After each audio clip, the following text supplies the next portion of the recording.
Welcome, bookish minds, to another insightful journey into the world of effective communication. In Season 08, Episode 10, we're diving deep into Deborah Fine's essential guide, The Fine Art of Small Talk, to uncover the secrets of a truly graceful departure. Okay, let's unpack this a bit. Have you ever found yourself, trapped in what feels like social quicksand, a conversation you desperately want to leave? Oh, definitely.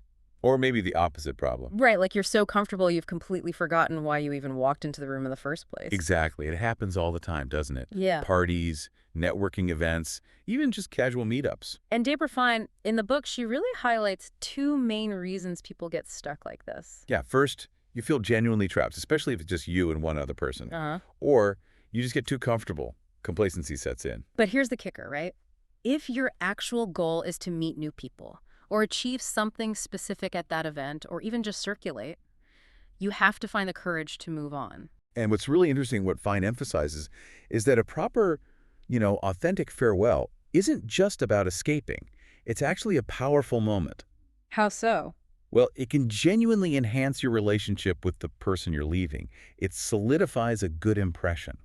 Okay, so this deep dive is basically about giving us the tools, the actual practical ways to make those exits smooth. Exactly. Smooth transitions, leaving everyone feeling positive, and crucially, keeping your own integrity intact. All right, so where do we start? What's the first step, according to Fine, when you're getting ready to leave? It sounds simple, but it's powerful. Briefly think back to why you started talking to the person in the first place. What was the connection point? Okay. And then just gently steer the conversation back to that initial topic for a moment. Like creating a little bookend. Precisely. It gives a sense of closure, prevents it feeling abrupt. Okay, but here's where I think people stumble. How do you actually do that without sounding awkward? Or worse, making up some lame excuse? Right? Those flimsy excuses we all see right through. Oh, I got to call the babysitter, or need to return a page. Does anyone even use pagers anymore? Probably not. So, Fine stresses honesty. Always honesty, and this is key, always with tact. Honesty with tact, okay. It's about building trust. Even when you're leaving, being transparent about your need to move on actually reinforces your credibility. There's a great example in the book, isn't there? About the open house. Oh yeah, that's a perfect illustration. The person says something like, "Tom, it's been wonderful talking with you about the changes impacting the healthcare industry." Okay, so starting with appreciation. Exactly. Then the honest reason. I need to catch up with another client before she leaves. Clear, specific. And then closing with thanks. Thanks for sharing your expertise. Direct, honest, appreciative, and very clear about the next step. And the best part is, Tom apparently responded positively, right? He returned the compliment. Yes, which shows it worked. It felt like a positive reciprocal exchange, not a rejection. So connecting this to the bigger picture. The focus is squarely put on your agenda, your next step. Precisely. You're not saying, "I'm bored," or "this conversation isn't interesting." You're saying, "I have another objective I need to attend to." Which takes the pressure off the other person entirely. Exactly. They understand your need to move on is about your schedule, your goals, not about them or the quality of the conversation. It reframes the whole thing. Okay, so this leads into those exit lines, Fine suggests. They all seem to revolve around this idea of your own goals. Right. Instead of just listing them, think about the type of line. Things like, "I need to go check out the exhibits." Or, I want to go talk to the speaker. "I'm going to circulate and meet some of the new members." I promised myself I'd meet 3 new people tonight. See the pattern. You're stating a legitimate, often pre-planned objective. It's about owning your purpose for being there. That makes sense. It feels much less like an excuse and more like, managing your time effectively. And it disarms any potential feeling of rejection. Your leaving is about your plan, not them. There's a funny anecdote, too, about George Plimpton. Oh yeah, the 2-drink strategy. You'd carry 2 drinks at parties. So he could excuse himself by saying, "So sorry, must deliver this other drink." A clever, polite escape hatch. love it. But then comes the really crucial rule. Ah, yes, the cardinal rule. If you say you're going to do something when you exit, you absolutely must do it. So if you told Joanne you were heading to the exhibits, You go to the exhibits, don't get sidetracked chatting with Vince halfway there. why is that follow-through so critical? It seems like a small detail. Because integrity is built on consistency. If Joanne sees you didn't actually go to the exhibits, what's she going to think? Yeah, I just wanted to get away from her, that the exhibit thing was just a lie. Exactly. You immediately lose credibility. It undermines the trust, tarnishes your reputation, and honestly, it can burn bridges you might need later. It's about follow-through, even in these small social interactions. Okay, fair enough. But what if someone does stop you? You're heading to the exhibits, and Vince genuinely intercepts you. How do you handle that without breaking the rule or being rude to Vince? Great question. You handle it gracefully. You acknowledge Vince, but reiterate your plan. Like how? Something like, Vince, good to see you. Look, I was just on my way to the exhibits. Would you like to come along? Ah, invite him. Or, can I catch up with you in a bit, maybe after I check out the exhibits? You defer politely, but stick to your stated intention. Got it. So you maintain your integrity and your goal while still being polite. Exactly. It protects that goodwill you've just carefully built. It really seems like focusing on your own agenda just makes the whole small talk process more productive. It absolutely does. It helps you prepare, know who you want to talk to, gives you that internal motivation to move. And naturally, it provides those built-in getaway lines because you always have a genuine next thing to do. Right. Now, building on that, what if your conversation partner could actually help you make your exit? Ooh, interesting. How would that work? Well, Fine suggests you can subtly invoke their help by asking for a referral, or even for business, in a way that naturally leads to your departure. Okay, give me an example. Say I'm talking to Shelly, need to move on. You could try something like, Shelly, this has been great. Hey, quick question. I've been having some trouble with this graphics package on my Mac at home.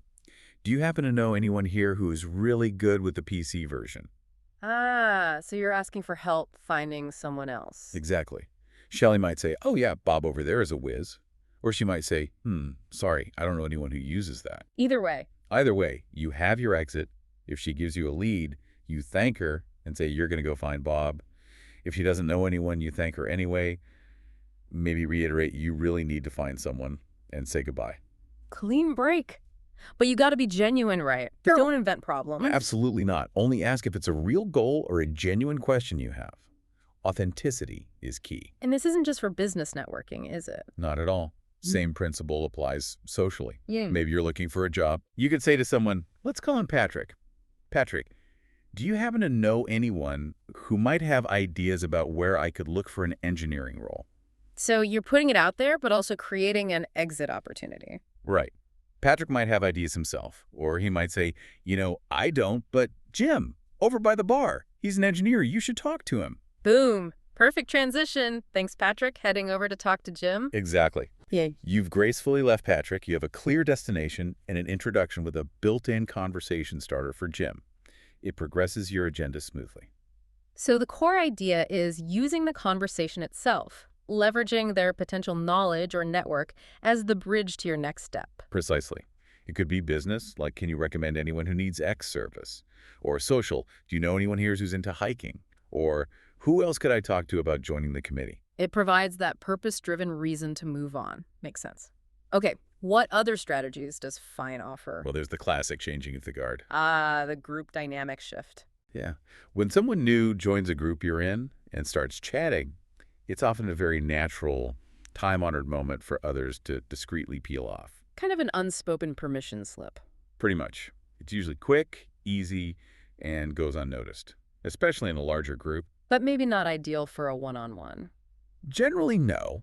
In a one-on-one, you still probably want to acknowledge your departure more explicitly, but in a group, it's a very common technique. Okay, what else? A really graceful variation is actually taking your conversation partner with you when you exit.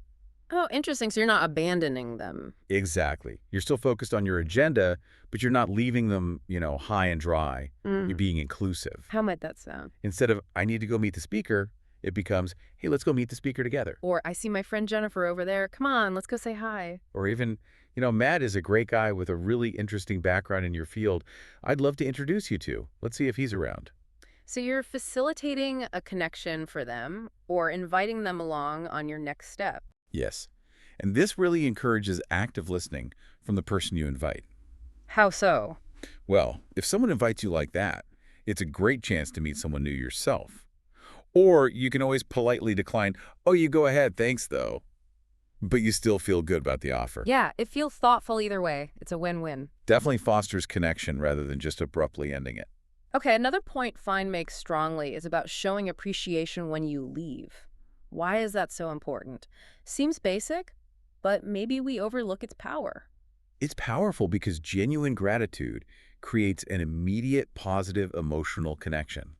It's more than just manners. It's acknowledging the value you got from the interaction. The book calls it a compliment with closure, right? Exactly. That phrase really nails it. When you sincerely thank someone for their time, their ideas, maybe just the enjoyment of the chat, you leave them feeling valued. And that creates a positive halo around your name, basically. Precisely. Long after you've left, they remember that positive feeling. It shows poise, self-confidence, and consideration. So, going beyond just nice talking to you, maybe something like, I really enjoyed hearing about your new business venture, or thanks so much for sharing your expertise on that topic. I appreciate you taking the time, or even, it was so thoughtful of you to introduce me to Sarah. Thanks. Specific, genuine appreciation. It provides that really nice sense of closure on a high note. And one more physical thing, the handshake. Yes, don't forget the handshake. End the conversation the same way you likely began it, even if you have to take a step towards them. That fleeting hand-to-hand moment, as the book puts it. It enhances rapport. It's a final point of connection. Don't just fade away into the crowd that can feel dismissive. Right. It subtly undermines everything you just did. The end is your last chance to make that good impression stick. Capitalize on it. Okay, what if the connection was really good? You've met someone you genuinely want to see again, build a relationship with, maybe professionally or socially. Well, if that was your goal or became your goal during the chat, then the best way to exit is actually to issue an invitation for a future meeting. Okay, and who should do the asking?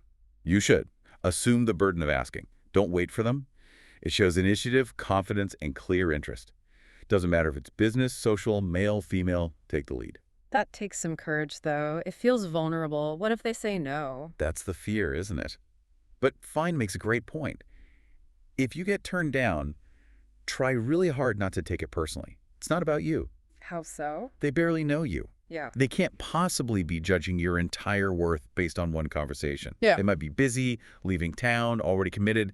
You just don't know their reasons. So focus on the act of asking, not the outcome. Exactly. Your courage in asking is what matters for your goals. Yeah. And you can phrase it gently. Night. You know, I don't want to monopolize all your time this evening.